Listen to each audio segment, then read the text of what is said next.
Guys, it's the return of the living legend, Coach Ronnie Shields.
Ventures proudly presents living legend and elite level trainer Ronnie Shields. Guys, welcome. Happy Tuesday to all of you guys. And I tell you what, it's going to be our final episode of Real Boxing with Ronnie Shields for 2024. And guys, I couldn't do this without the counsel of our dear friend, first of all, J.R. Bell. J.R., how art thou, sir? Oh, doing good, man. Just looking at that video, and I'm like, could have included that picture of me and Coach Ronnie on there, but I'm like, yeah. The way I was looking, I'm like, nah. I don't think. Well, I tell you what, man, we're happy to have you here, and I couldn't do this without you. So thank you, JR. And once again, guys, it is always an honor to be able to share the air with the living legend, one of the greatest trainers boxing has ever seen, the incomparable Coach Ronnie Shields. Ronnie, how are you doing today, brother? Doing great, man. Doing great. Woo!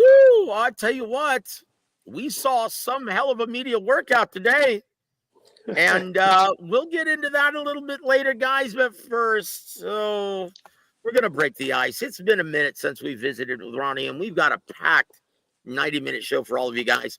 But we're going to start off with something. Oh, geez. Ronnie, let me know when you can see this, brother. Oh, boy. Yeah. Here we go. And this is regarding our dear old friend, and I'm emphasizing old, Miss Adelaide Bird. The judges who scored it for Cyril is a lady called Adelaide Bird, who's had very controversial decisions in the past. Triple G and Canelo is one of hers. Do you believe commissions should do more to investigate judges who have different and weird scorecards? Одна из судей была женщина, у которой до этого тоже были спорные решения. Одно из таких решений было, когда Канело дрался против Triple G. Как тебе кажется, такие люди, которые судят неправильно, должны ли мы считать их ответственными за это, каким-то образом пресекать это? Канело? Она была судьей в бою против Канело и Triple G. Та же женщина, которая засудила тебя. Is it the same judge who judge boxing and MMA and absolutely don't understand all this? I don't know how it's possible. Like this state is like a fighting.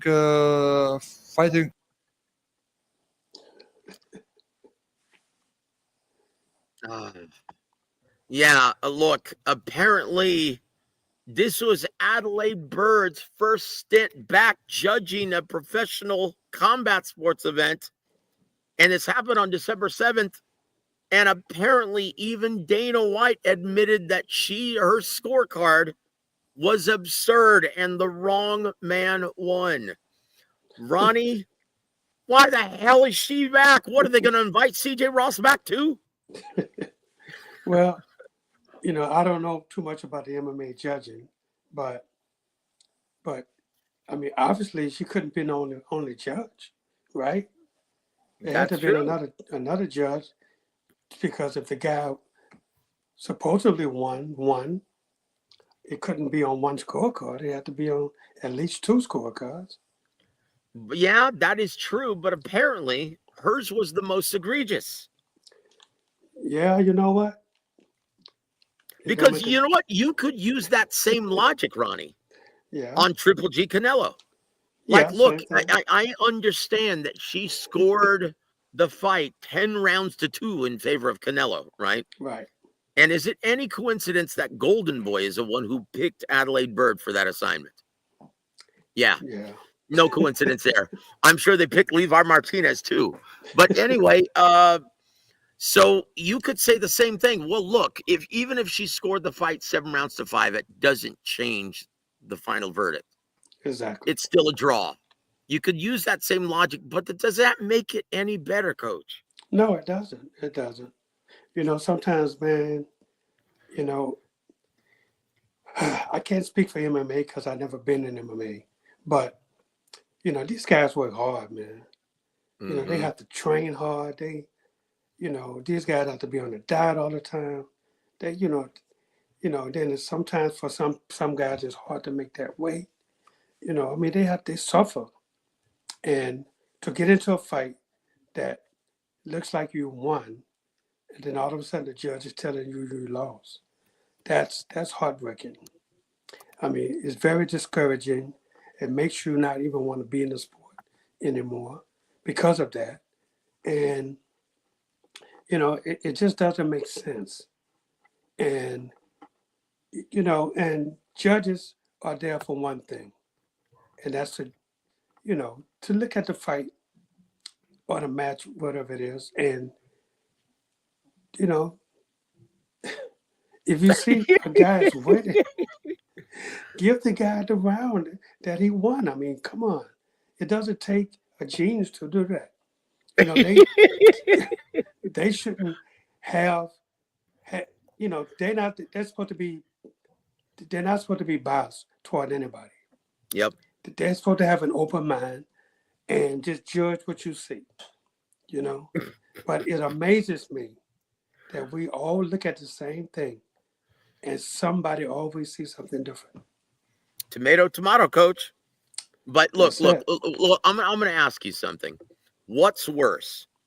When a referee pulls the trigger way too soon and your fighter has gone through a grueling 8-week camp and you see what he's done to prepare, and the referee pulls the trigger at the first, inkling of adversity.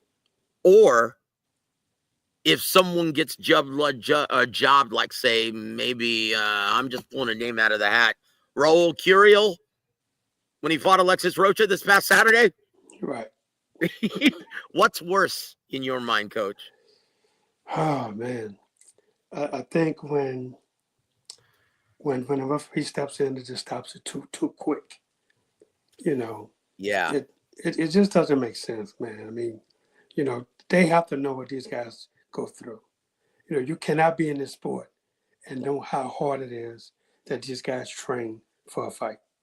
And I'm not saying everybody, you know, trains as hard as everybody, but what I'm saying is in our sport, the majority, there it is. 99.9% people of the fighters train hard. Yep. I tell you what, it's heartbreaking, Coach. And yeah, well, let me ask you this then. Who was your favorite referee? When you Mills went in, Lane. you said, okay, I know Mills- this guy is not going to pull the trigger at the first sign of adversity. He's going to give the fighters every opportunity to prove their mettle and to fight out of it, because he knew how hard they worked in the gym. They kill themselves to prepare. Mills Lane. Mills Lane. That's him. He's the guy. He was the guy. Indeed. Mills Lane was the guy. All you have to do, right? Go back. Arturo Gatti, Mickey Ward. Just go There back it and is. look at those fights. Oh, well, you know what? Actually, the first one Yes. was our dear friend, the late, great Frank Cappuccino. Frank Cappuccino. Absolutely. Mhm. Frank Cappuccino. Go back and look at that fight. You know, Mhm. talking to the fans. Go back to look at that fight. And then you'll see what I'm talking about. That's it. Also, before Tony Weeks, before the Yerbasanola catastrophe, Tony Weeks in that in that Corrales Castillo won. Yes. Did a brilliant job. He did. Yes, he did. Also, Double S, Steve Smoger, in not really pulling the trigger on Kelly Pavlik when he got bopped around walking on stilts against Jermaine Taylor, coming back to knock out the incumbent champ. We don't see that anymore, do we, Coach? No, they too quick to stop everything now. They're not giving these fighters an opportunity. And look, boxing is a dangerous sport. But we know this. It's, we know what we are involved in. But we know what we're capable of doing also. They have to give the credit to these guys' conditioning. And, these guys are in shape. They're ready to go, And, you have to give them an opportunity. Mm-hmm. Yep, that's it. JR, do you have anything to add to that, my friend? Shout out to Jack Reese for not waving the bout between Tyson Fury and Deontay Wilder. Yeah, I tell you what, and you know what? I'm gonna be sad to see Jack Reese go. Yeah. Just one of the best guys you'll ever meet in this business, and one of the best referees that we've seen in the modern era of boxing. Because once again, you're absolutely right. Too many are too quick to pull the trigger. I'll tell you who's going to be a great ref. And unfortunately, he had the dubious honor of being the third man in the ring for Mike Tyson, Jake Paul. And that's our dear friend, Ronnie, Mark Calloy. Yeah, Mark. Yeah. He's going to be an excellent referee as well. There's still some good ones. John Shorley is a great referee. What about David? Harvey Doc. Harvey Doc. Dave Chappelle. Well. Yeah, I think Harvey Doc is a great referee, man. I really like Harvey Doc a lot. Yep. I tell you what, but guys, it's become a real problem. And I agree. I think that is far worse, pulling the trigger way too soon, not giving the fighter every opportunity to work through adversity. I think that's far worse than a questionable scorecard. I agree wholeheartedly, sir. Yeah. Something has to be done because it's not good for the sport, not good for the fans, not good for the fighters. But guys, before we move forward, let's say hello to our dear friends. First one in the queue. Hold on. Did I do that correctly? There it is. Good to see you, my friend. And yes, thank you for supporting Coach Ronnie on this day. And I think I know who he's rooting for on February 1st. There it is. And my brother, G Funky Boxing. Guys, if you haven't already, please go subscribe to my brother, G Funky. Love you, brother. And my brother, Ryan from Boxing Gems. Now, this is the gentleman, Ronnie. He's the one who has the channel in which I sent you that film study. Right. So I'll pass you his number if you're interested, brother. He does great work all the time, and I think you guys would be excellent working together. Yes, I said it. There you go, Ryan.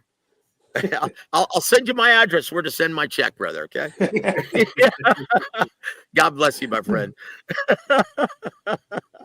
And shout out to G Funky. Yeah, Thomas Taylor. He was one that I was trying to think of. Thomas Taylor, who's got a number of those. I agree. He doesn't put up with any nonsense.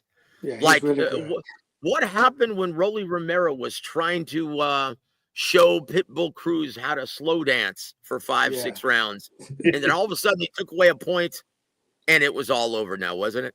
Yep. Yeah. Still 50? Oh, no, man. You're too nice. I'm just kidding, brother. No, it's all right, brother. But, guys, we have a packed show for everyone, so let's get on with it to fact or fiction. Oh, shoot. I don't have the intro queued up. Well, here it is, guys.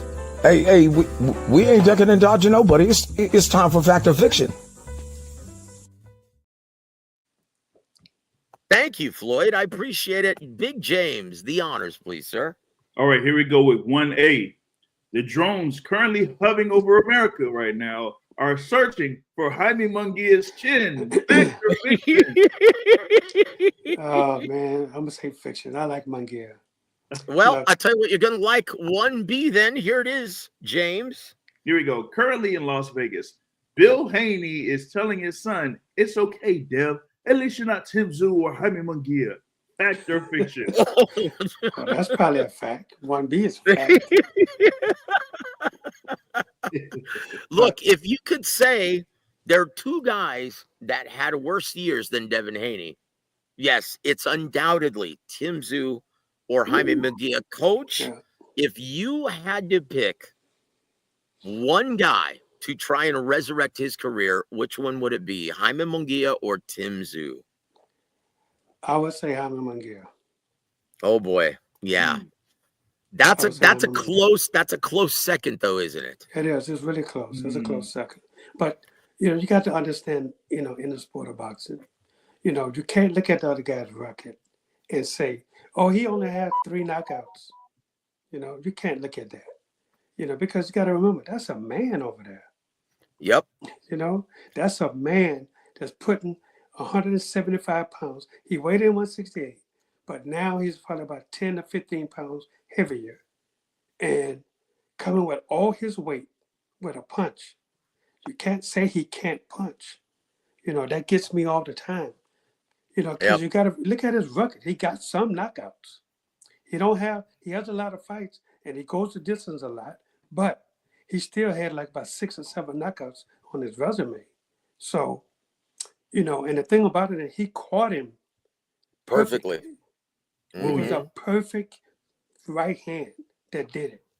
And, and you can't, but a man, when he putting 175 pounds behind that punch, trust me, and you don't see it, that's the ones that knock you out. Well, to add insult to injury, post-fight, he said, "You know what, guys, I'm actually a middleweight. I moved up to take this assignment." Ouch, Yes. Coach. And yeah, when I looked at this guy, I went back and I looked, and he's right. He's a middleweight. But again, still in that ring, he probably was about 172 to 175 pounds. And still, he caught him perfectly. And anytime you catch somebody perfect like that, no matter who you are, you're subject to get knocked out. And there it is. There it is. And look, guys, if you haven't been in the gym, even with 16-ounce gloves, I don't care how small or how many knockouts you don't have on your resume, they don't feel downy soft when you get hit in the face. Trust me, with Right? 10-ounce gloves, absolutely not. Yeah. And there it is, guys. There it is. I'll tell you what, hold on. Let's stay on this. So can we kiss the Christian Mbili showdown goodbye? Oh, that's over. Yeah, that's Chingao. So where do you go? Is it too late for Jaime Munguia? And Coach, is that punch resistance gone forever, a la Roy Jones Jr.? No, I don't think so. I mean, look, he's still a young guy.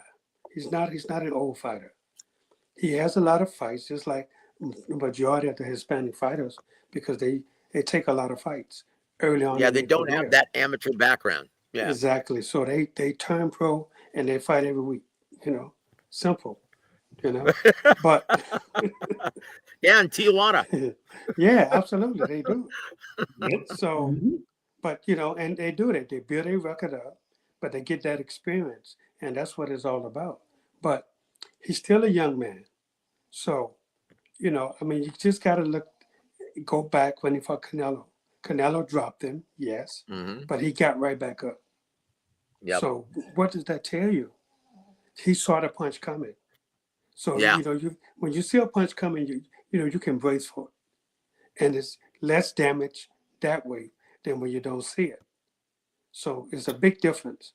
And people could look at him and say, "Oh, but he took Canelo's." But well, you got to understand also that the way people train, and these guys be sparring 15, 20 rounds at a time. All you're doing is killing yourself. And I see a lot of guys doing the same thing. 15 rounds, 20 rounds, sparring. For what? Yeah. Yeah. Look, and his handlers, I reached out to a couple of them, and they insist that he did not prepare properly for this event and killed himself just to make weight at the last minute. I don't know if that's an excuse or not. That's an excuse. No, that's an excuse. It is an excuse because he had plenty of time but when they announced the fight, until the fight happened, he had plenty of time. So you can't blame, you can't blame he had to make weight. Yeah, you have to make weight. This is not his first fight. He's been in the sport a very long time. You don't need a coach, a trainer, or a conditioning guy to tell you that you need to get on your diet. That that's his fault. Well, I will say this, JR. Do you think maybe this will motivate him to stop blocking finally? Stop blocking punches with his face? Stop blocking punches with his face, man. I don't know. That was his 46th professional bout. That was the 4th bout that he's had in 2024. And to Coach Ronnie's point, it's like he's had, fights that have been within 3 or 4 months of each other. So he knows once he's done with the fight, he's getting back in the gym. So if he's ballooning up, after the Eric Bazinian fight, Bazinian fight,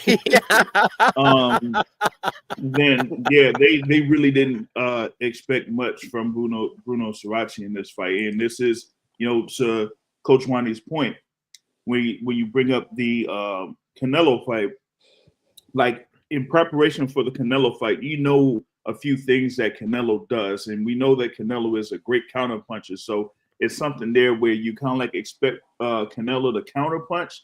It's just that the timing of Canelo's counter punches can throw you off. Here, he did not expect Sarachi to respond with that 1-2 combination that put him down on the canvas. Oh my God, that was knockout of the year candidate for sure. Yeah, knockout of the year candidate, upset of the year candidate. Merry Christmas, y'all. And once again, it's just a reminder that this is indeed the theater of the unexpected. This is how lightly the top-ranked brass and ESPN thought of this event. They gave Christina Poncher the lead call for this event. That says it all now, doesn't it? You only get her when it's like the prelims. Well, the prelims, or when whatchamacallit is on in a way at times. Oh, yeah, she's doing the international feed. Yeah. Yep. So, guys, we're moving on. Number 2, Big James. MGM Studios have plans to relaunch the RoboCop series yet again, this time starring David Benavidez in a February 1st, 2025 release. Fact or fiction? Yeah, that could be a fact. You never know. Well, guys, I'm going to play you this. And this is just the gift that keeps on giving. In case you missed, this all.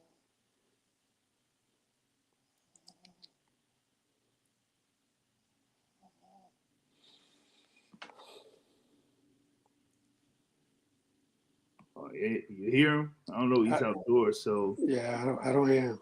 Yeah, it's off and on. Yeah, I think he had the clip queued up. Hopefully, he'll be able to load it. Oh man, yeah, that was great. Yeah, here we go. That's it. Hano can move. Hano got nothing. For this, well, he has to have something. He's undefeated. I don't have nothing. I suck. I'm a RoboCop. That's fine. That's fine. Hold on. I'm going to replay this, guys.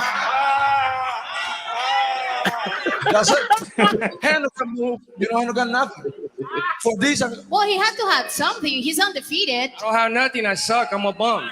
I'm a RoboCop. That's fine. That's fine. You're thinking like that. That's fine. Okay. Show the people. You better not have no fucking excuse out there. Knock you the fuck out in front of all your people. What are you going to say? Bro, you're going to say David Benavidez is the best. He's going to say David Benavidez is the best.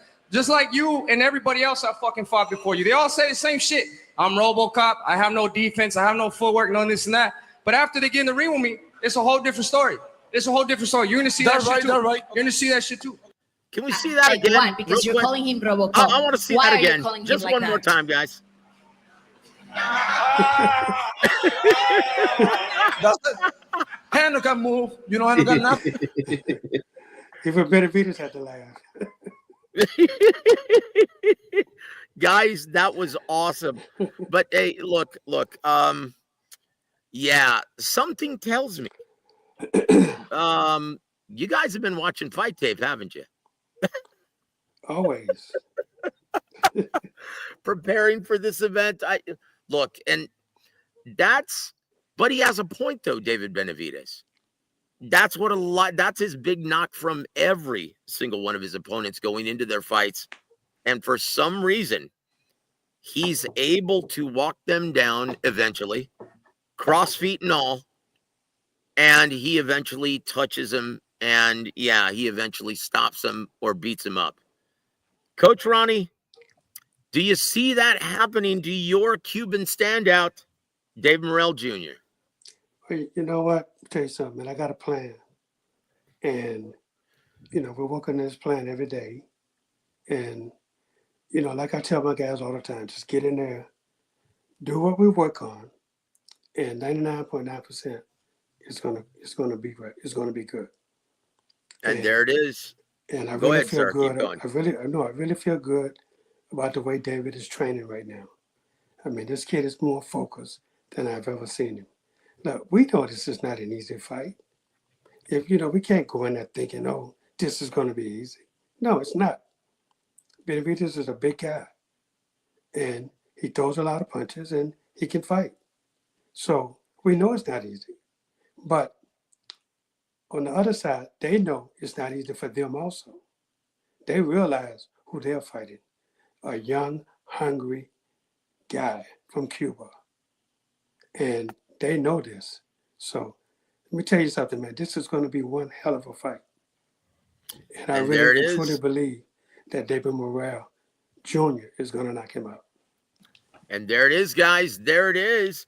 I tell you what, we're going to move on to number 3 because I have to talk about this. This one kind of pissed me off a little bit. Big James, number 3, sir. All right, here we go. Although David Benavidez publicly accused David Morrell of being, quote unquote, on the juice, he wants boxing fans to know that he's only working with Memo Heredia because he's a nice guy.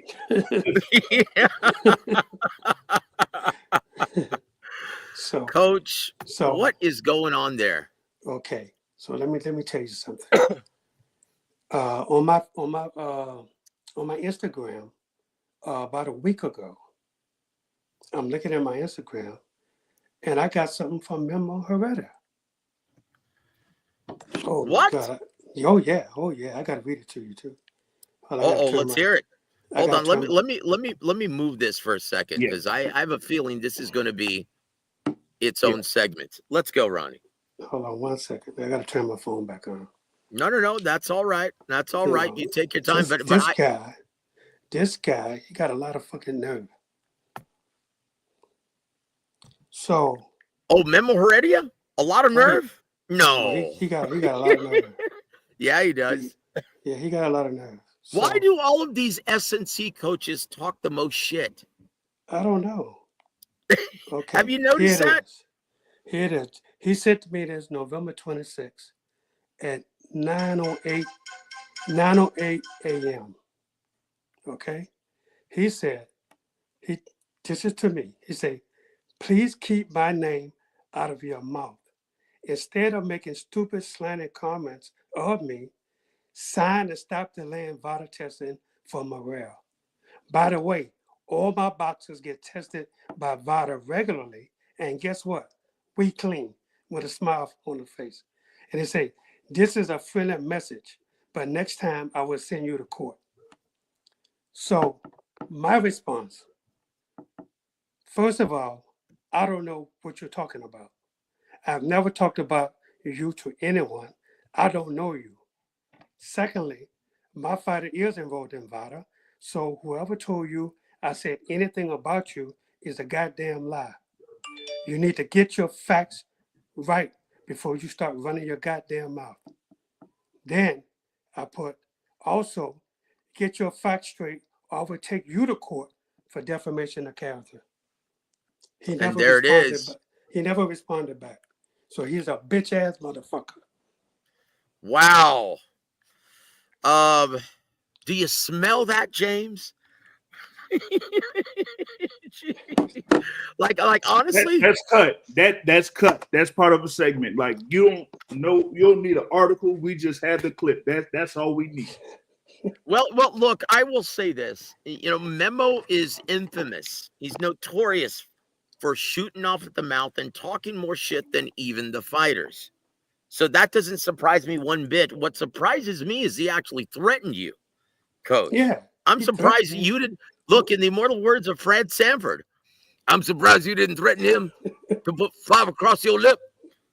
Dude, like, honestly, I was waiting for that. So now you've got Jose Sr. talking shit to Ronnie Shields, and now Memo Heredia talking shit to the great Ronnie Shields. What is going on? So I don't know what this guy's talking about. I never talked to anybody about him. I didn't even know this dude. I know who he is, but I never talked about him. You know, I mean, I don't do that. You know, if I got to say something to him, I say it to his face. Well, you're a fighter, Coach. But look, I will say this, and this is something my dad taught me a long time ago. Guilty dog barks the loudest. Absolutely. And there it is. Absolutely. And there it is. And there it is. JR, do you have anything to add to that, sir? Yeah, I'm kind of stumped at this in reference to David Osvaldo Morrell Jr. But correct me if I'm wrong, but did the World Boxing Association adopt a thing called a fair boxing program where they have their fighters within the top 15 registered within VADA? You have to register with the VADA. Exactly. Yep. So what in the wide world of sports is Memo Heredia talking about? And David Benavidez. That makes absolutely no sense. You know, And they smoking something together. Yeah, hey, but that part got Louis the Cubist Sr. heated. Absolutely heated out there. I saw that. Yeah. I've never seen the Cubist like that. Ever. Yep. Geez, I wonder where Junior gets it. you know, but the crazy part is when they first announced the fight, and they, you know, David Morrell tried to shake his hand. He wouldn't shake his hand. So now at this one, he tried to shake David's hand, and David he blew him away. He blew him off. Yep. You know? Mm-hmm. So and then he got mad because David wouldn't shake his hand, and he pushed him. Well, what's good for the goose, Coach? Yeah. It's coming back. Well, I tell you what, guys, this is going to be, in the immortal words of Coach Ronnie, one hell of a fight on February 1st. Or is it number 4, Big James? Today's media workout, featuring David versus David, will prove to be more competitive than the actual fight, with the Cuban native giving Benavidez a boxing lesson, punishing him for 12 rounds. Fact or fiction? Oh, that's going to be a fact. We're going to punish his ass. Yeah. And then in your bonus co-main event, Ronnie Shields giving Jose Sr. a what for 4-round exhibition. And there it is. Oh, there it is. No, 4 rounds with him and 4 rounds with Memo. Yeah. I'm good for 8 rounds. I tell you what, guys, that, you know what? I would pay good money. I would pay 2 bits to see that, man. Yes, I would. Yeah. Let's move on, guys. I do it for nothing. Yeah. He said for $3.99. Guys, speaking of free 99, we're going to move on to this Saturday's main event, which is going to be for the bargain basement price of only $39.95, guys, on DAZN. Please, guys, do not steal this. Purchase this. Merry Christmas, everybody. Number 5, Big James. Heading into Usyk versus Fury 2, betting odds should be wider. On most race and sports books, Usyk is currently listed at -140, with Fury cited at +140. Fact or fiction on the betting odds? It could be a fact. I think, I think it's a fact. You think that they should be wider, or do you think that's accurate? I think that's accurate. Mm. You know, I do. I really think it's accurate. You know, I mean, you got to understand, man. Fury is still a big guy. You know, and Usyk is going to put enough pressure on him early to get him tired, like he did last time, and then beat his ass again. Wow. I tell you what, guys, and look, I need to show you guys something else, because I love the Riyadh season production and the promos. They have the very best I think I've ever seen in any sport. But this one, I think, may top them all, guys. This is absolutely stunning. And as if you couldn't make this fight any better. Let me know when you guys can see this. Here it is. Yep. What is it you would like to talk about?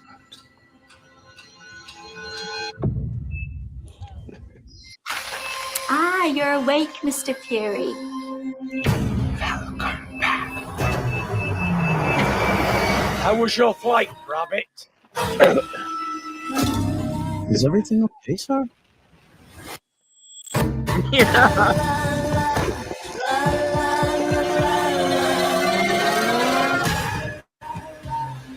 I see. You sent people.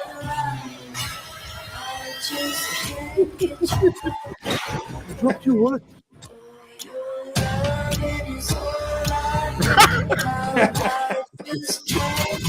You don't look at me anymore. I miss you. Do you miss me? Don't be afraid. I love my friend. When you sleep at night, man, you think of me. I'm gonna punch your face in. Shut up! Shut up! Shut up! Show me your face. Show me your face. What are you doing here? Wake up, lad!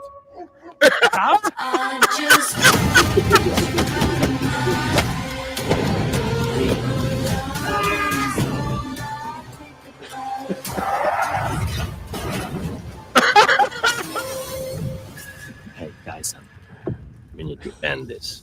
I'm gonna end you.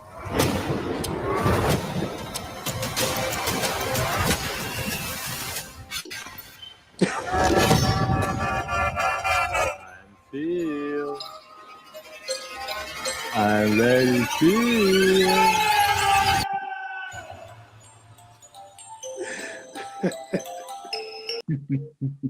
Hope you had a nice flight to Rabbits. Oh my gosh, guys. If you weren't amped for the big fight this Saturday, guys, you don't have a pulse. That was absolutely cinematic and incredible. Yeah. In my opinion, I think that's probably the greatest fight promo I've ever seen. Yeah. Ronnie, Saturday can't come soon enough.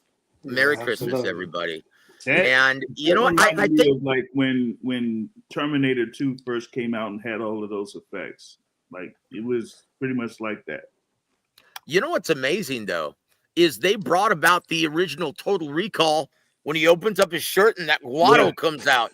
Yeah. Oh my gosh, that was disgusting. That was Open nice. your mind, Quaid. Open your mind. Look, I'll say this. Is there any truth to that? Do you think the Mad Hatter of boxing, Alexander Usyk, is living rent-free in the medulla of Tyson Fury at this time, Coach? I do. I really believe that. You know, because Fury thought last time, well, I'm going to be too big and too strong for him. And look who got dropped, you know. Look, you don't forget that. You know, that's going to live in his head for a very long time. We've got the trolls coming out, Coach. I've got to ask this one.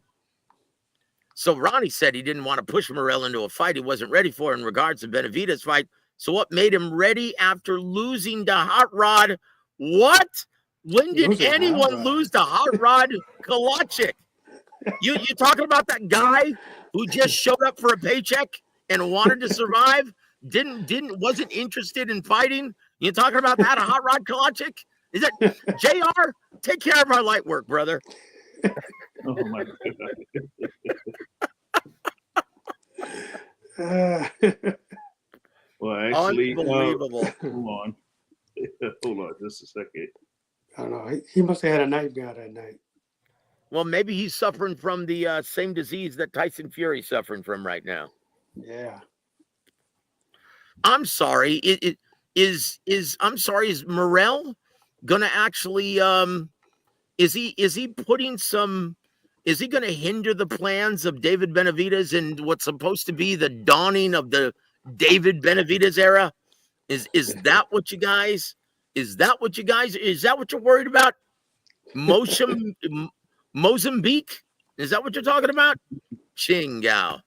I swear, man, they come out of the woodwork, bro, don't they? Chingao, man. Unbelievable. No, that's all right. I mean, look, G Funky's already a moderator. And he usually, but you know what? Sometimes I like to put a spotlight on the trolls because that's exactly what they are. They're a bunch of classless trolls and a bunch of brainless idiots. And then they wonder why fighters and trainers don't like talking to fans anymore. Yeah, there it is.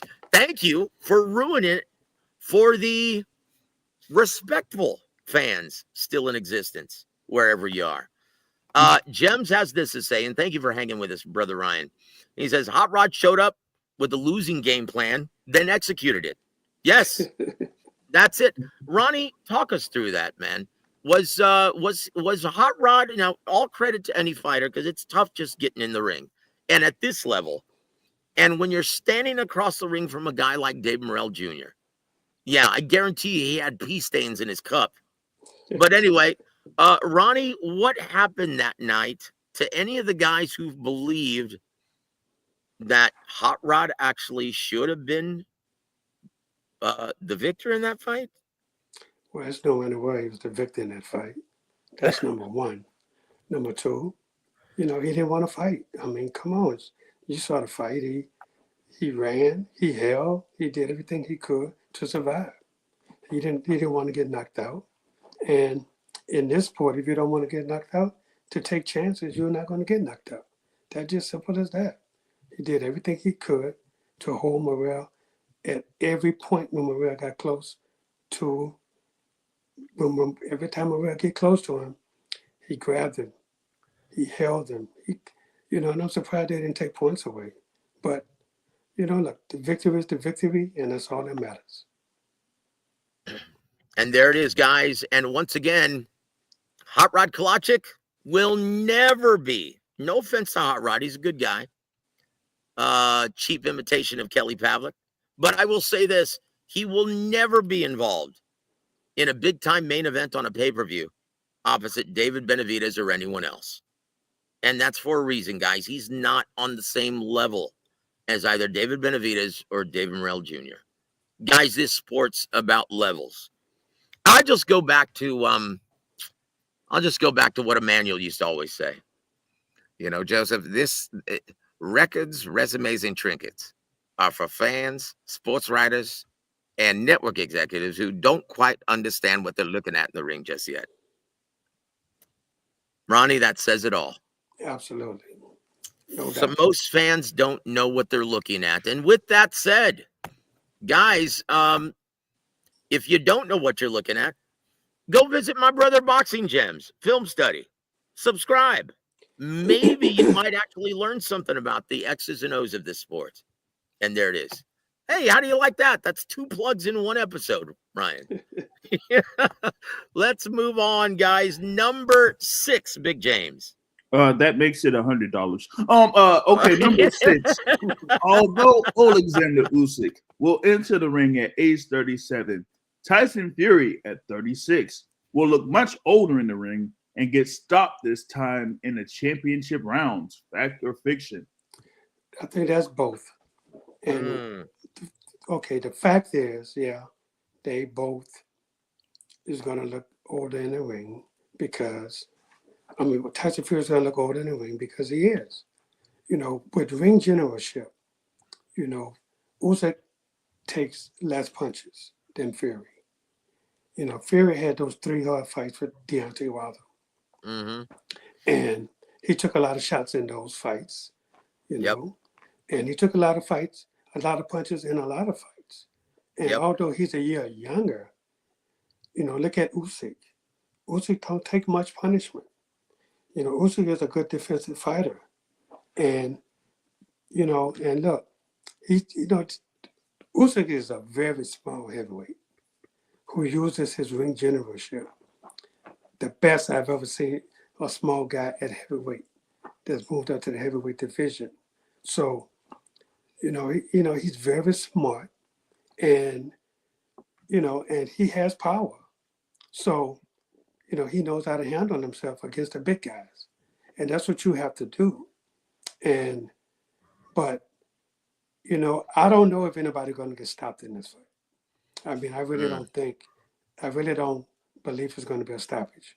But I really do think that the first 6 rounds, we'll find out who the winner is going to be. Wow. I tell you what, and this is the thing that intrigues me the most. And this is why I love seeing fights at this level, like Arthur Beterbiev versus Dimitri Bivol, which we'll be talking about that a little bit later, the big rematch that was just announced for February 2nd or 22nd. But just like that one, great fighters make adjustments mid-fight. Great fighters are able to make those adjustments. And that is the most intriguing thing about this rematch. We saw it in the first fight. Both fighters made adjustments. Obviously, Usyk made the one that mattered most in the 9th round of that, in my opinion, still leading candidate for fight of the year because of what was at stake and the drama that ensued. And I see the something similar playing out this time. Ronnie, if you were training Tyson Fury, what do you do differently other than what Sugar Hill stated? Yeah, just don't get caught in the 9th. What do you do differently? Sugar, he likes to mess with the media. But other than that, what would you do if you were training the Gypsy King, Tyson Fury? Well, I would definitely make sure that he's in better shape conditionally on the condition side, because this is a 12-round fight, and it's going to be tough. I think Fury is a front runner. He's always been a front runner, and and it showed in the Usyk fight that he's a front runner. And I really had him up, going. I think after 6 rounds, I had him up, but then Usyk started coming on, and Usyk started winning round after round after round, and Fury was getting tired because Fury was just coming on, and this is why Fury started throwing punches and bunches, and this is what he caught him with. And you think that's going to change? No, that's not going to change. I don't think he's going to do it early. I think he's going to wait like 8, 9, 10. Then I think Usyk going to start throwing punches and bunches, and Fury is not going to know how to handle that like the last time. And once he get hit with 1 or 2, that means he's going to get hit with 3, 4, 5, 6, 7. If that take that many to put him down again. I really see him going down again in the later rounds. But I see him getting back up and finishing. I do see him finishing. Well, I will say this. Coach Gogi, we spoke with him on Sunday. Your friend James Gogi. And he's never he never keeps anything close to the vest. I'll put it that way, Coach. Excuse me. And he stated he thinks Tyson Fury, all of the abuse that he's done to his body over the years, ballooning up in weight, slimming down, ballooning up, and then all the drugs, all the wear and tear from all the camps and all the damage he's taken in the ring, as well as all the alcohol. He thinks that that's finally caught up to him. And that's what we saw in round 9 of the first fight. And he thinks, just like you, it's not going to get any better. that once you've lost your prime, you can't get it back. No, you can't. Your thoughts on what Gogi said? No, I absolutely agree with him. You know, Fury doesn't live like a fighter. Mm-hmm. He does. He abuses his body, you know, with all the drinking and everything that he does. Yeah, that's abusing your body. And if you think, you know, well, this time I'm going to train for 6 months, that's not going to do your body any good, because all they're doing is aging your body even more. You know, because these workouts actually age your body. The sparring, all that stuff, the running, the lifting weights, just the conditioning, all of that stuff ages your body. Your body is not going to get younger. It's going to get older. And it depends on how you treat it. You know, the way you treat your body is the way you're going to perform. You know, but Fury has one thing going for him. Here. He's really smart up here. So he can duck and dodge punches for a little while. But I just think that, you know, the second half of the fight, if Usyk is going to try to stay close to making it even the first 6 rounds, after that, Usyk is going to come on, because that's what he has to do. And he has to keep Fury on his back foot, like he did last time, and keep running punches off in combinations. And Fury cannot handle combinations. Tell you what, spoken from the coach. I love it. I tell you what, guys, I can't wait to see it. It goes down this Saturday night on DAZN pay-per-view, or this Saturday day, actually. Main event should start around 5 p.m. Central, 6 p.m. Eastern. Guys, and it's for the bargain basement price of only $39.95. What a great way to end what's been a very, very good 2024 in boxing. I can't wait. I can't wait, guys. It's going to be outstanding. Let's move to the co-main event, number 7, Big James. All right, here we go. Sergey Bohachuk will overlook Ismail Davies in this Saturday's co-main event and get Munguia as a result. That's your fiction. I'm gonna say fiction. I don't see it. But you know, I don't know. I'm not too familiar with Ismail Davies, but you know, and I don't know what he brings to the table, so I really can't comment much on that one. Well, I tell you what, Ismail Davies is coming fresh off of a controversial loss to Josh Kelly in September, and he's right back in the ring. Turki Al-Sheikh is very high on the Black Panther, Ismail Davies, even though he came up short in a majority decision loss. But guys, I do have to point this out. Thank you, Ryan. I appreciate it. And no, we didn't discuss anything like that. I am just happy to plug your channel because I believe in it.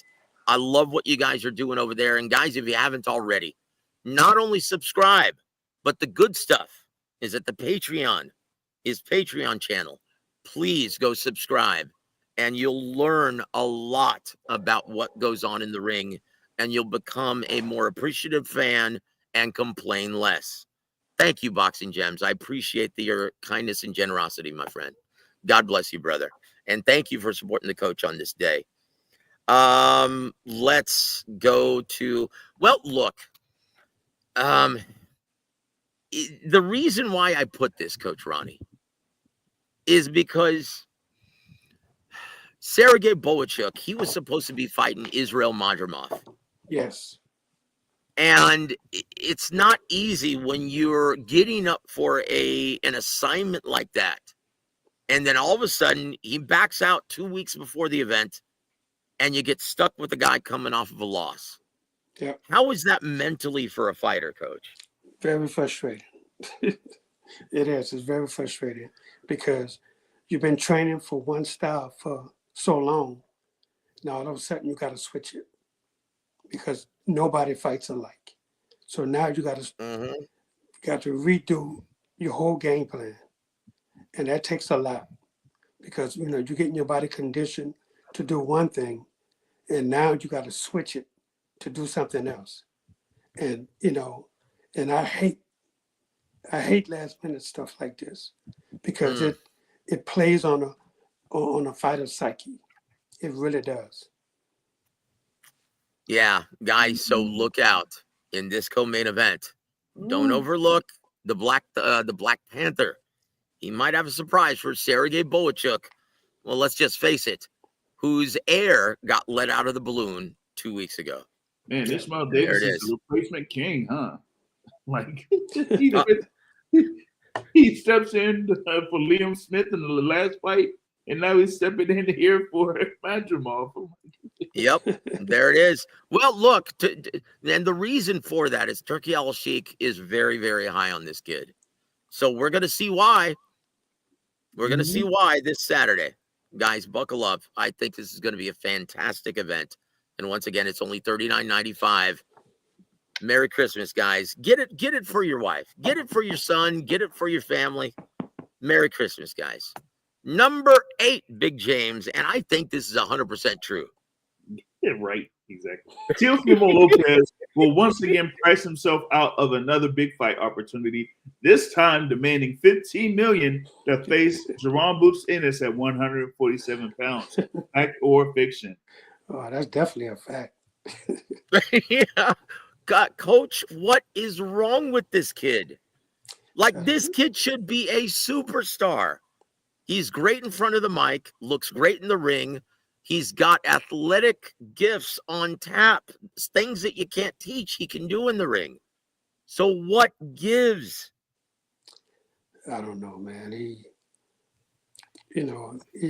thinks he's bigger than what he really is.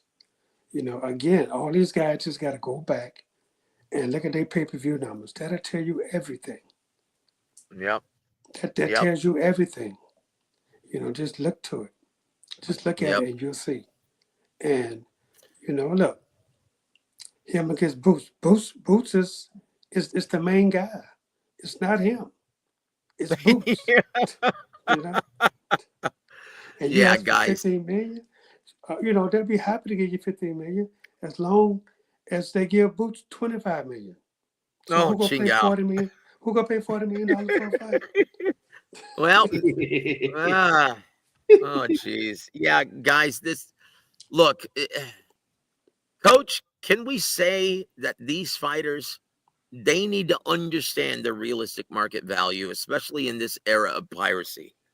Look, where's the money supposed to come from? Yeah, I mean, they think that you just that it just suddenly appears. You just ask for it and you get it. It don't work that way. So can you name me one venue that Teofimo Lopez has headlined and sold more than 5,000 tickets? None. Haven't been done. So why is this guy consistent? Now, once again, it's common knowledge now, according to Bruce Trampler, he priced himself out of a fight with Ryan Garcia, demanding A-side money when Ryan is the star. Yeah. What is it like? Honestly, can we say that these guys are drinking the Terrence Crawford Kool-Aid? They're drinking something. Yep. It just don't make sense, man. Drinking too much tranny Bud Light. Come on, brother. Stop it. Stop it. No, jeez. I this makes me cringe because we should be seeing this guy fight the very best of his respective division. Yep. He should be a superstar. He's on the biggest platform. They've done everything they possibly could, Top Rank and ESPN, to make this guy a star. Yep. Yes. And he keeps shooting himself in the foot. Yep. That is the absolute worst. Can we call him? Look, forgive me for saying this, Ronnie, because I know you bleed blue. But can we call him now the Dallas Cowboys of boxing? Chingao constantly shooting himself in the foot. I'm sorry, guys. My apologies. What is he going to do now? Hire Mike Zimmer as his head trainer? I'm sorry, guys. I got somebody that could train him. Oh, and there it is. The official, there it is, guys. The official mascot of real boxing with Ronnie Shields. There it is. Oh, I love seeing the little puppy.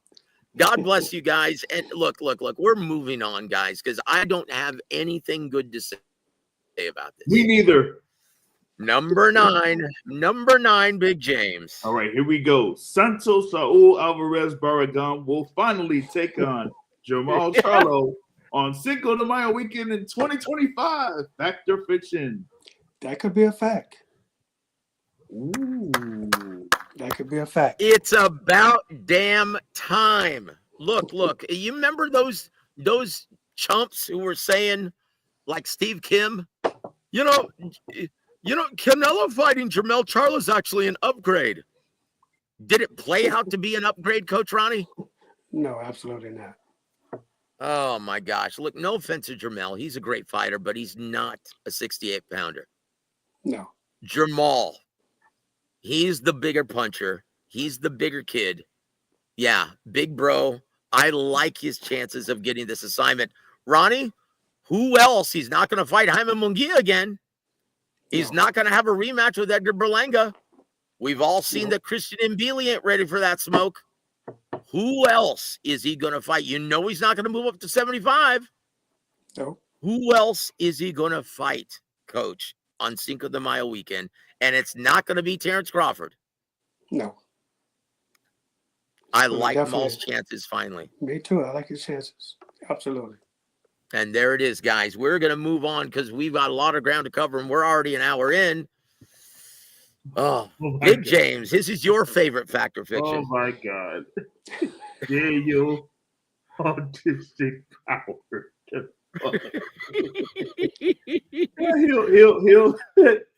He'll destroy Joseph Parker on February 22nd, proving that Parker's comeback was a product of outlasting a 5-round fighter in Slade Sang and outpointing a shot fighter in Deontay Wilder. Fact or fiction? Oh, that's a fact. And there it is. There it is. Can you say, Ronnie, is Daniel Autistic Power Dubois maybe the most confident fighter in boxing right now? Without a doubt. Without a doubt. You know, when you win back-to-back big fights, you know, man, your confidence is through the roof. Simple as that. You know, with him beating Herkovic and then turn around and knocking out Joshua, you know, that's, you know, there's nothing you can, you know, I mean, if you don't have confidence doing that, that's crazy, you know. And this guy, man, you know, he's already proven himself to be a strong fighter. We've seen that. And, you know, now that he got back-to-back knockout wins, you know, this guy, he's, you know, his confidence is through the roof right now. And I can't see anybody stepping in front of him right now that he can't knock out. So there it is. This guy, he's the real deal. There it is. Daniel Cannonball Head, Autistic Power Dubois. Oh, man. Yep. Let's look. Honestly, I'm with you, Coach. I see him giving anyone the business at this time in the heavyweight division. And this is a very, very healthy heavyweight division. Yes. Look, he went through, you could argue that he arguably knocked out Usyk with that body shot that was clean right on the belt line. And then he goes and exercises the demons against Big Baby Miller, stopping him for the very first time in a war of attrition. Yeah. And then he goes on to beat Filip Urgovic. And then he goes on to wreck Anthony Joshua.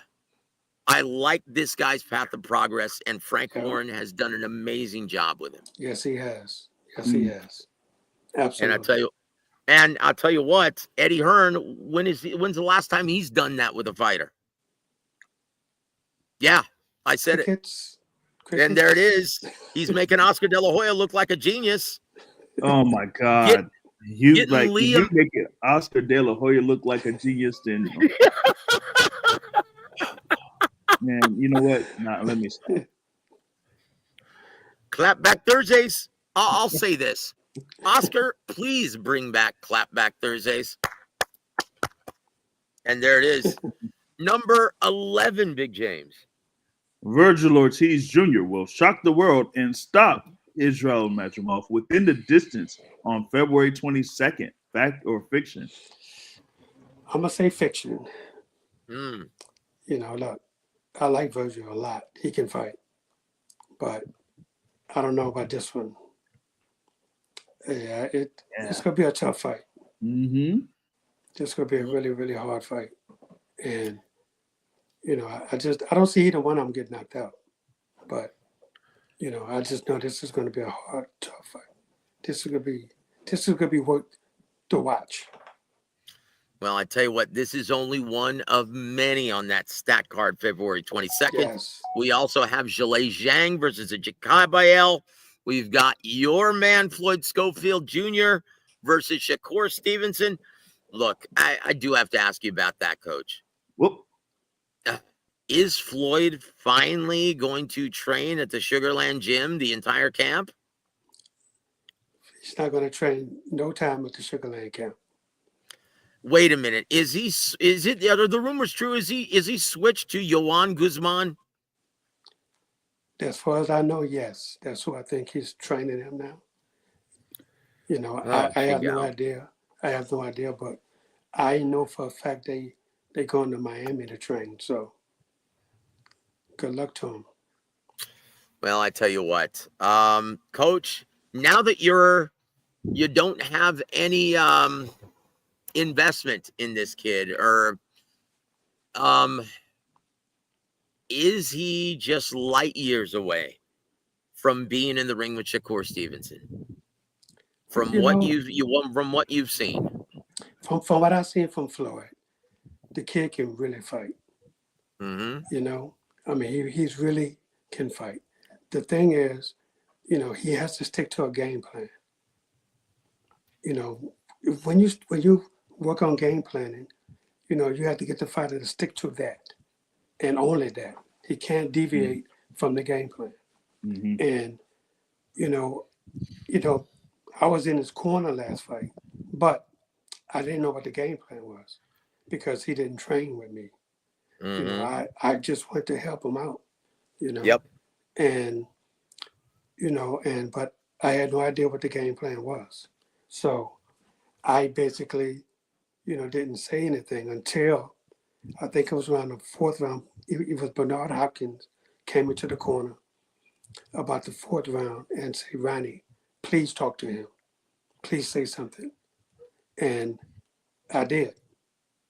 You know, I did for a couple of rounds, say something to him, but it's not much that, you know, when you don't train someone, it's hard to tell him what to do when it's like speaking a different language. Because, you know, if you didn't work on that in the gym, how is he going to know what to do?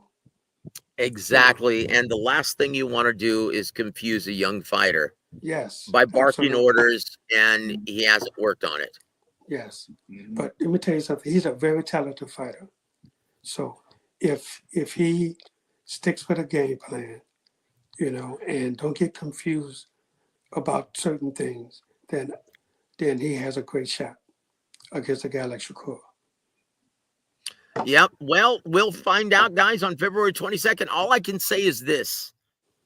Don't learn from Juan Guzman in terms of ballooning up between fights. Because Juan Guzman was a guy who had all the talent in the world, but just could not make weight. Mm-hmm. What a squandered career he had. And look, no ill feelings toward Juan. I love the dude. He's a great trainer, and he was an excellent fighter, but never reached his true potential because he could never make the damn weight. Mm-hmm. I hope Floyd Schofield doesn't learn that one from him. And that's all I'll say about that. Jose Chavez, he says, hey, Joseph, I get every fight for free on this thing called Fire Stick. It's literally magic. I'll tell you what's magic, brother, is that we still have a sport to watch with all of you assholes stealing the product. Yeah, that's magic, brother. And on a good note, Nolo, good to see you, my friend. Thank you for supporting the coach on this day. And also off the ropes, Bam Rodriguez. Yep, that is Eddie Hearns, best fighter in his stable, and he's fighting everywhere but his home turf, San Antonio. Explain that one to me, Eddie Nuthugger. Chingao. Now I'm gone off, man. You know what? I need to get back to business here. Let's get back to Fact or Fiction. Number 12. Number 12. Tank Davis' final two opponents will be rematches with Pitbull Cruz and Ryan Garcia, with Teofimo, Devin Haney, and Shakur Stevenson pricing themselves out. Fact or fiction? That could be a fact, but I don't think it'll be those two opponents. Definitely not. Yeah. Who do you think it's going to be after Lamont Roach, Coach? I don't know, man. To tell you the truth, I don't think it'll be Pitbull Cruz, and definitely I don't think it'll be Ryan Garcia. Yeah. Well, can we say maybe the headliner on that brilliant Valentine's Day card that's going to be featuring your man at middleweight, Vito Milnecki Jr.? It was just announced, guys. It's going to be Baranchyk defending his title against Keyshawn Davis. Coach, could it be Keyshawn Davis if he gets past Ivan Baranchyk? And that's not an easy task. It's not an easy task, but Keyshawn is a very talented fighter. And, you know, and if he does win, that could be a great fight between him and Tank. I mean, I would pay to see that. Yep. Without the fire stick, my one. No, I would definitely, what I mean is I'd go to that one. I would go down to that fight. I definitely. Oh, boy. I would definitely fly for that fight. Big James, your thoughts before we get Coach's comments on Vito Milnecki moving up to middleweight. Okay. What are your thoughts on that main event? Main event for which thing specifically? Keyshawn Davis. Okay. So, of course, I was there in Norfolk for his fight against Gustavo Lemos, and he was able to have a great show and stop Lemos. And I talked with Carl Moretti in reference to what could be in store for Keyshawn after that.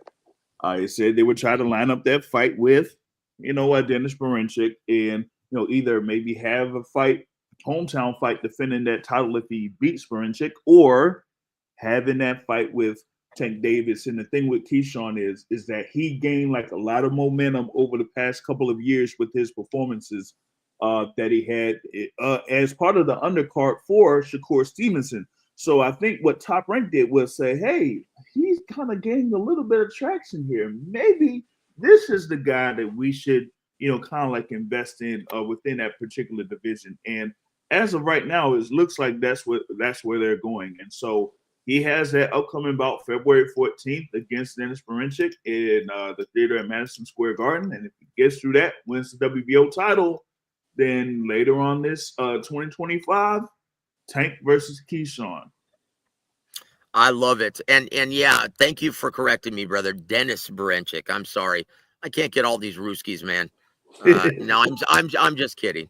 Look, I will say this. Dennis Baranchyk, a very tricky fighter, very crafty. And I think the best part about him are his ring entrances. Have you seen those? Boy, those are crazy. Like they're giving Alexander Usyk a run for his money. I tell you what, those damn Ukrainians, man, they're very entertaining. Want to give a big shout out to my brother Mark Blake. Good to see you, my friend. And thank you for supporting the coach on this day. And yes, Jose, Chingao, brother, stop using the damn fire stick. No, thank you for supporting the coach on this day, my brother. Joey Chaz. Let's see. We're at the final one. Here we go. Number 13, Big James. Anthony Joshua will finally take on Deontay Wilder in July of next year, and Turkey Al Sheikh will call the event Damaged Goods. Fact or fiction? As much as I want to say fact, I think it's fiction. Oh, boy. You think that's it for Deontay Wilder? I don't know if it's it for him, but I just don't see Joshua taking that chance. I mean, really and truly, I just don't see it. I just don't see him taking that fight right now. That fight. You mean been happening. You mean after doing his best impression of Michael Grant against Yes. Daniel Dubois? Yes. Oh, jeez. Because, you know, look, he has one or two good fights left in him. Joshua does. And, you know, and I think he would rather for it to be for a war title than for just a regular fight. You know, if he fights just a regular fight, it's not going to be somebody that he's not going to be favored against. You know, and you know, it's not going to be somebody that can punch. You know, you want to preserve him for and let him have the opportunity to win the heavyweight championship a third time. You know, and so I just don't see it. I think they waited way too long to even talk about this fight. Number one, this fight should have happened years ago. Why it didn't, I don't know. It didn't make sense. The same with Fury. Why didn't that happen? You know, I mean, they both was right there. I mean, come on, man, you know. And they just, nobody even talked about Fury fighting. Eddie Hearn. You know, I mean, it just didn't make sense, you know, because that fight should have been happened along with Deontay and Joshua. They was together, you know, and you know, when you rising up together, how does Deontay fight Fury that many times that they fought and not even fight Joshua not one time? That don't make sense. Yeah, guys, and this is one of the lingering ailments that boxing, the business of it, currently endures. I'll tell you what. So don't add to it. Don't steal any of these fights. Brother Mark has the beat. Fire sticks are crap to watch. A bunch of buffering and lost streams. Best to pay and get a decent stream. Yes, sir. And you can do that this Saturday for only $39.95. Casanova, welcome to the show, sir. AJ versus Wilder, the battle of has-beens. Yeah, sadly, guys, sadly. Like what? They had that Andre Berto versus Robert the Ghost Guerrero rematch. Oh, ching out, dude. That was sad. That was sad. Yeah. Oh, please tell me, though, that Andre Berto didn't try to do that terrible rendition of the Philly Shell. Like, why would you get in that defensive posture when you're standing straight up, Ronnie? I don't know. Chingao obviously wasn't training with Ronnie Shields. Hey, but I do have a new fighter. Oh, let's hear it. Let's hear it, because we still have to talk about Vito Milnecki Jr. Yes, I have a new fighter. He's a heavyweight. Uh-oh. He represented the U.S. in the Olympics. Uh-oh. He won the Pan American Games this year, last year. And, you know, he got robbed in the Olympics in his first fight down there. And his name is Joshua Edwards. And he's from Houston, Texas. There it is. Congratulations, Coach. I love it. Woo! So you know be looking out. We sure will, and that is good news. I tell you what, I can't wait to see him in the ring. What happened to who was that big cracker man from Eastern Europe who beat Richard Torres in the Olympic gold medal round 4 years ago? What was his name? Zhalalov. What happened to Zhalalov? We haven't heard anything about him. That guy looked massive. 7 foot tall, power in both hands, a southpaw. Wasn't he working with Top Rank? I thought he was. I thought he signed with them, but I don't know, man. Well, I tell you what, let's shift gears to a more active fighter with Top Rank, and that's Vito Milnecki Jr. Yes. What prompted the move to middleweight, and should we see a much stronger version of him? Absolutely, you're going to see a stronger version. You know, the thing about it is, you know, Vito's he's young, man, so he's still growing. Mm-hmm. You know, he's getting taller, and the weight was just killing him, man. You know, trying to make 154 pounds. I mean, that's you know, it's a killer, man, when you got a young kid. And, you know, every fight has been a struggle. So we finally had a meeting and decided it's time to move up. Yeah, I tell you what, I'm really looking forward to seeing this kid. Also on the card is going to be Xander Zayas. Yep. This is going to be a great Valentine's Day card on ESPN. Look, hold on. Gee, Funky. I remember rooting for Grant to beat Lewis, and he got annihilated. Yeah, I think that barely went 3 rounds, right? Yeah. Oh, I tell you what. Poor Michael Grant. Teddy Atlas screaming at him in the corner. Chingo. Oh, Team Batman, thank you for the update. Zhalalov just won gold again and is scheduled to fight again for top rank. Excellent, brother. Excellent. And he goes, yeah, he also had the chance to fight in the Fury Usyk first card to pursue the Olympic, but now he's focused only on the pros. Very good. Thank you for the update, my friend. And thank you for supporting the coach on this day, Team Batman. We'd love to see you on the chat. Royalty Loss, welcome to the chat, sir. And thank you for supporting Coach Ronnie on this day. Trinidad versus Oscar, thoughts? Wait a minute. Are you talking about a geezer fight? Is that what you're talking about? Oh, no, thank you. No, thank you. Ronnie, do you have any thoughts on that? None whatsoever. Because now we're possibly hearing for Netflix next year, Jake Paul versus Roy Jones Jr. Coach, you can't make this stuff up. Oh, man. Why? Is that going to be in Texas again? Well, I'll look, and this is going to be our final topic, guys. I'll tell you why. Because Jake Paul versus Mike Tyson, even though it was a critical disaster with all the buffering issues from Netflix and everything, it still gained a lot more subscribers. And for the amount of money Netflix spent, they're very happy with what it produced, and they're very interested in boxing possibly becoming the new home for Top Rank next year. Coach, I know I've heard Top Rank possibly negotiating with DAZN. Turkey Al Sheikh wants them to go to the DAZN. Coach, is this a no-brainer? Does boxing need Netflix to survive in the American market? It's a shame to say, but yes, it does. They really do.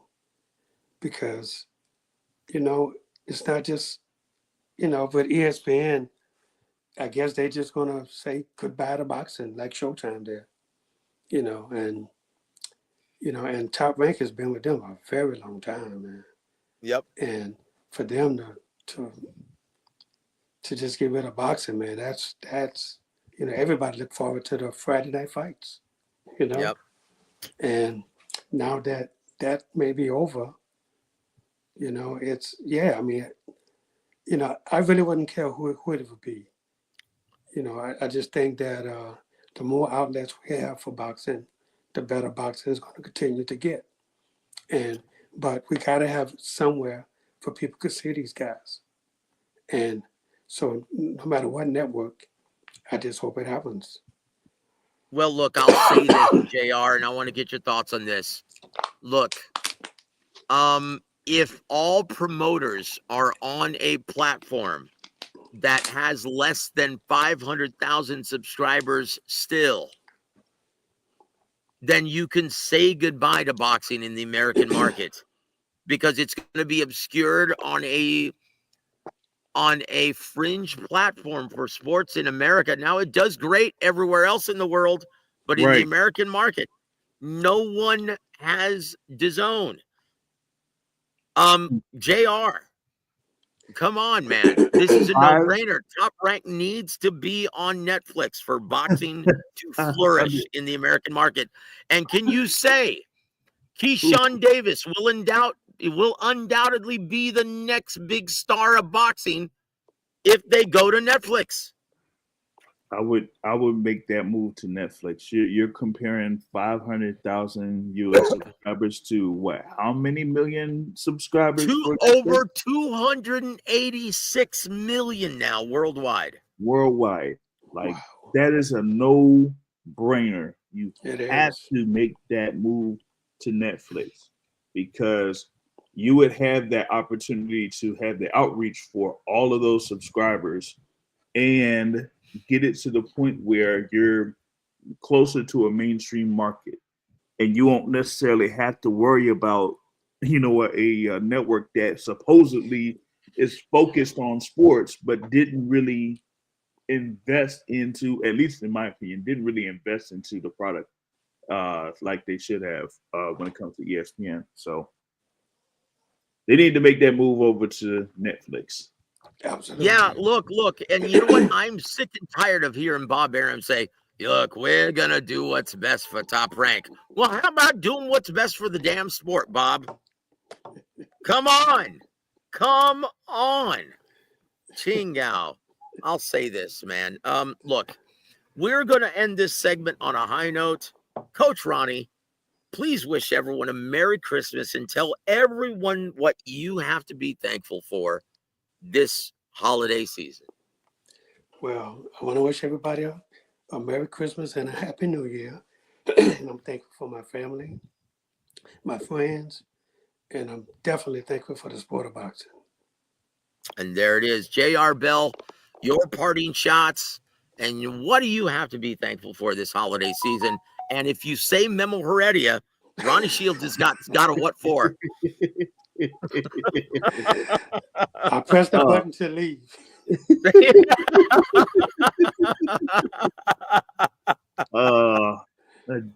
Definitely thankful for being part of Real Boxing with Ronnie Shields. It's been a great year here, taking the time with the coach, of course, here with my guy, Joseph Heron of Warwick Boxing.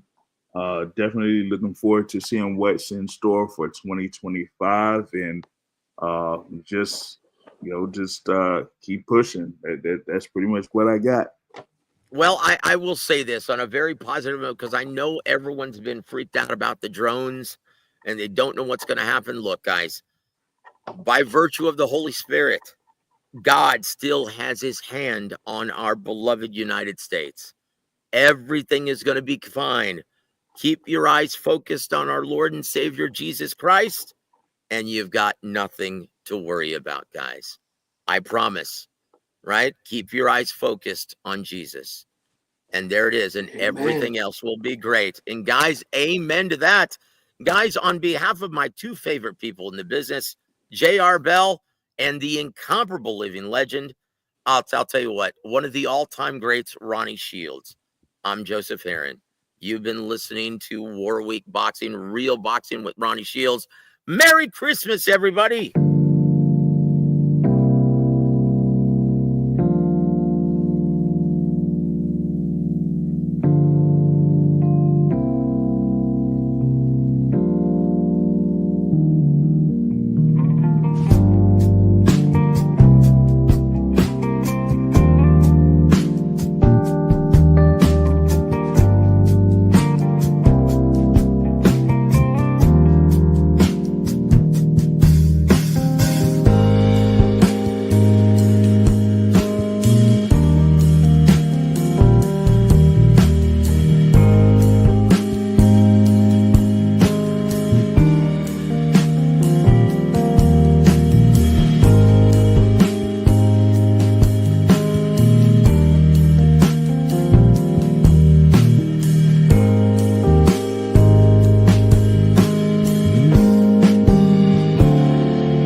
Proudly presents living legend and elite level trainer Ronnie Shields.